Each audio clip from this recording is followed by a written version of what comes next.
ইমাম মালিক নবীর বড় আশিক 70 বছর মদিনায় জীবনটা কাটাইছে, কখনো জুতা পায়ে দেয় না, কারণ মদিনার নবীর কদমটা মদিনায় কোথায় পড়েছে।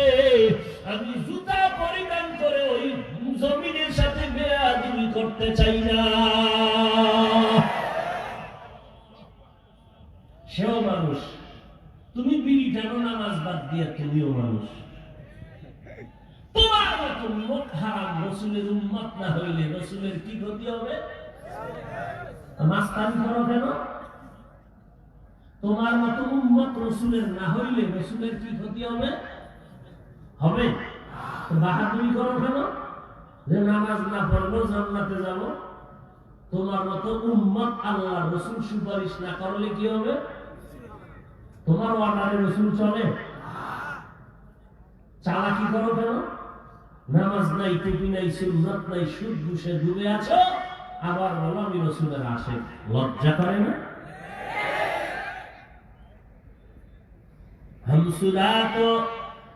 हम सिराते मुस्तफा और तमामी हाले कुन इत्तेबाए सुन्नते खैरुल बशर गिरे लाजिम ताबुयबी ऐ बेसार। কি ভাই দোয়া করে দিব? আর একটু সামনে আগাবো। ইয়া আইয়ুহাল্লাযীনা আমানু তাকুল্লাহা ওয়া কুলু কাওলান সাদীদা। এক নাম্বার আল্লাহকে ভয় করো, দুই নাম্বার নিজের জিহ্বাটারে কন্ট্রোল করো, কারণ এই জিহ্বার কথায় তোমার জয়, এই জিহ্বার কথায় তোমার ভয়। এটা এমন একটা অস্ত্র, এই জিহ্বা নামের অস্ত্রটায় তোমার আকাশচুম্বী সম্মানকে ধুলায় মিশায় দেবে। আর এই জবানের একটা কথায় তোমাকে জিরো থেকে হিরো বানায় দিবে। কত দামি একটা জিহ্বা নরো, এই জিহ্বাটা নিয়ে গবেষণা করলেই তো বান্দা আল্লাহর সাথে মুহাব্বতের বন্ধনটা তৈরি হয়ে যাবে। এমন কেমন একটা অস্ত্র আল্লাহ বানায় দিয়েছেন। এই জিহ্বা নামের অস্ত্র দিয়া নারায় নারায় নারায় নারায় কত কথা বললাম, কত কোটি কোটি কোটি কথা বললাম, কোনদিন তো এই জিহ্বা ব্যথা হলো না। এই জিহ্বা কোন মেশিনে নারায় নারায় কথাগুলো সাপ্লাই দেয়? ওই মেশিনটা কে বানাইছেন? কে? ওই মেশিনে তৈল পেট্রোল অক্টেন কে দেয়? বাবা যদি চিন্তা করো, কেউ না, তিনি আমার আল্লাহ। ওয়াফি আনফুসিকুম আফালা তুবসিরুন।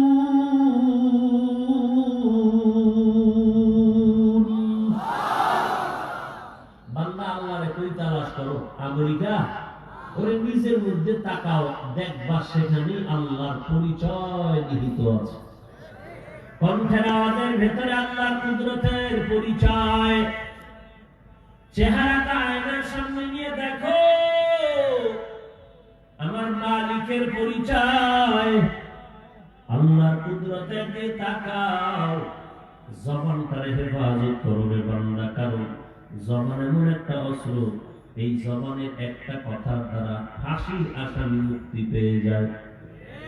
আবার এই জবানের একটা কথার মাধ্যমে মুক্তিপ্রাপ্ত লোকটা আবার আসামি হয়ে ফাঁসির মঞ্চে চলে যায়। জবানটারে কন্ট্রোল করে কথা বলো, কারণ এই জবানের একটা কথায় অপরিচিত ঘরের মেয়েটা তোমার জীবনের আপন হয়ে যায়, আবার তোমার জীবনের আপন মেয়েটা তোমার জবানের একটা কথায় চির শত্রু হয়ে যায়। জবানটারে কন্ট্রোল করো রে বান্দা, কারণ এই জবানের একটা কথায় তোমাকে ঈমানওয়ালা বানায় দেয়, আবার এই জবানের একটা কথার দ্বারা তুমি এক মুহূর্তে ঈমানের ঘর থেকে বের হয়ে বেঈমান হয়ে যাও। জবানটারে কন্ট্রোল করো বলে কেমনে কন্ট্রোল করি? সংক্ষেপে আমি বলে যাচ্ছি। এক নাম্বার, জবানকে কেমন করে কন্ট্রোল করবে?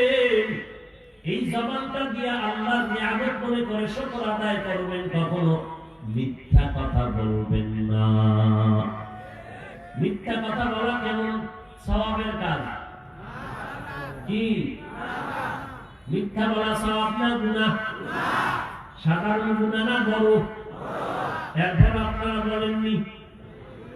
হ্যাঁ, মোবাইলটা হাতের মধ্যে নিয়ে ঘরে বসে আমি তো এখন ঢাকায়।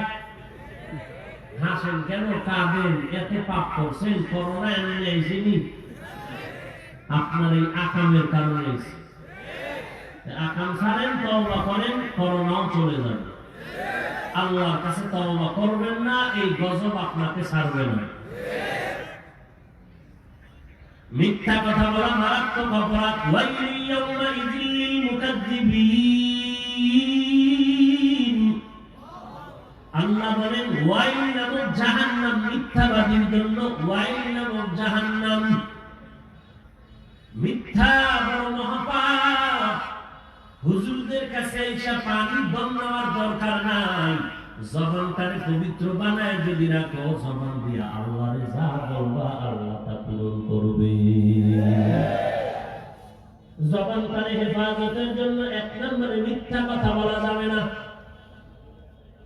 যারা বলেন মিথ্যা ছাড়া ব্যবসা চলে না, আল্লাহ বলবে তোর দ্বারা আমার জান্নাতের দরজাও খোলা চলবে না। ও বান্দা, তোমার মতো কত মানুষ ব্যবসা করে, একটা কথাও মিথ্যা বলে না। তুমি তো মিথ্যাটার উপরে আবার কসম করো। মিথ্যা তো বলছেই, এটাকে মজবুত করার জন্য আরো শপথ করে, কসম করে। মিথ্যাবাদীর জন্য ওয়াইল নামক জাহান্নাম। ওয়াইলু ইয়াউমাইযিল লিল মুকাজ্জিবিন। মিথ্যা থেকে জবানটাকে বাঁচাও। আল্লাহ পাক রব্বুল আলামিন মিথ্যা থেকে সাবধান হতে বলেছেন। নবীও বলেন সাবধান, ইয়াকুম ওয়াল কিযব, মিথ্যা থেকে সাবধান। কেন কেন বলে ফাইনাল কিযবা ইয়াহদি ইলাল ফুজুর। মিথ্যা তোমাকে চূড়ান্ত খারাপের রাস্তায় নিয়ে যাবে, পরিণাম ফল হবে জাহান্নাম। এক আল্লাহর বান্দা অপরাধ নবীর কাছে এসে স্বীকার করে, বলে নবী আমি বড় অপরাধী, আমি চুরিও করি, মদ পান করি, জিনাও করি।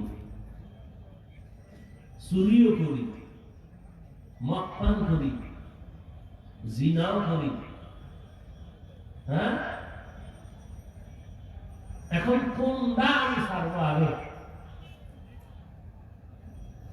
মিথ্যা কথাও বলা আমার অভ্যাস, জিনা করা আমার অভ্যাস, মদ পান করাটা আমার অভ্যাস, চুরি করাটা অভ্যাস।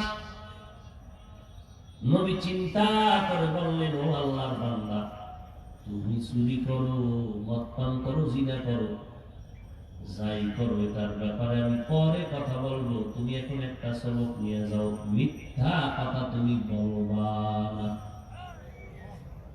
সূরা ইকরায় মিথ্যা যেহেতু বলতে নিষেধ করছে, যাক এটার চেষ্টা করব। চুরি করতে তো নবী নিষেধ করে নাই, তাহলে আজকে থেকে বরকতের চুরি হবে, কারণ নবী জেনে শুনেই তো অনুমতি দিলেন, নিষেধ করলেন না। আল্লাহর নবীর কথা কত মারাত্মক। আল্লাহর বান্দা বাড়িতে গিয়ে রাতের আধারে চুরি করার জন্য যখন রেডি হয়ে গেল, হঠাৎ অন্তরের মধ্যে সিগন্যাল চলে আসলো, এই চোরের ঘরের চোর, তুই যখন চুরি করবি মদিনাওয়ালার কাছে যদি বিচারটা চলে যায়, নবী জানে তো তুই চোর, তুই তো আদা করছো, মিথ্যা কথা বলবি না, তো নবীর কাছে তো স্বীকার করতে হবে তুই চুরি করছো। মনের এই ধাক্কায় বান্দা দাঁড়ায় গেল, কালকে তো নবী যদি ডাকে আর আমি মিথ্যা তো বলতে পারবো না, ওয়াদা করেছি, দরকার নাই, আমি চুরিও করবো না, মিথ্যা আশ্রয় নিব না। এইভাবে করে মদের বোতলটা নিল, সেখানে এই আওয়াজ। নবী জানলে তো সত্য বলা লাগবে, মদের বোতল ফালায় দিল, জিনার থেকেও ফিরে গেল। নবী এক ঔষধ দিলেন, উম্মত পুরা জান্নাতি হয়ে গেল। মিথ্যা বলার থেকে জবানটাকে হেফাজত করো হে ভাই। জানি না কে কি পরিমাণ মোবাইলের দ্বারা মিথ্যা কথার চর্চা করেন। মোবাইল হলো মিথ্যা চর্চার গোডাউন। মিথ্যা এটার দ্বারা শিখায় আমাদের, আল্লাহ মাফ করুন। ছোট বাচ্চাও মিথ্যা বলে, স্বামী স্ত্রীর সামনে মিথ্যা বলে, স্ত্রীর কাছে স্বামীও, মা বাবার সন্তানের কাছে মোবাইল দিয়ে মিথ্যা কথা বলে, ওস্তাদের সামনে ছাত্ররাও মিথ্যা কথা বলে। ওরে কত অন্যায় হয় শুধু এই মোবাইলের দ্বারা। বাবার টাকা চুরি করে খায় নাই, মোবাইল আছে খায় নাই, কসম খাবার কোরআন 13টা মাথায় দাও, তারপরও টেনশন নাই। এই মোবাইলে কি পরিমাণ মিথ্যা চর্চা করেছিল ভাই। এরপরে এই মোবাইলের দ্বারা মিথ্যা মিথ্যা অপবাদ দিয়া দিয়া কত মানুষের ক্ষতি করেছে। আল্লাহর কাছে মাফ চাও, হে আল্লাহ এই মহামারীর মধ্যে তুমি মাফ করে দাও। শয়তানের ধোঁকায় পড়ে যত মিথ্যা বলেছি আর কখনো মিথ্যা বলবো না। 2 নম্বরে জবানটাকে হেফাজতের জন্য এই জবান দ্বারা কাউকে গালাগালি করা যাবে হালাল না হারাম? গালি দেওয়া দেননি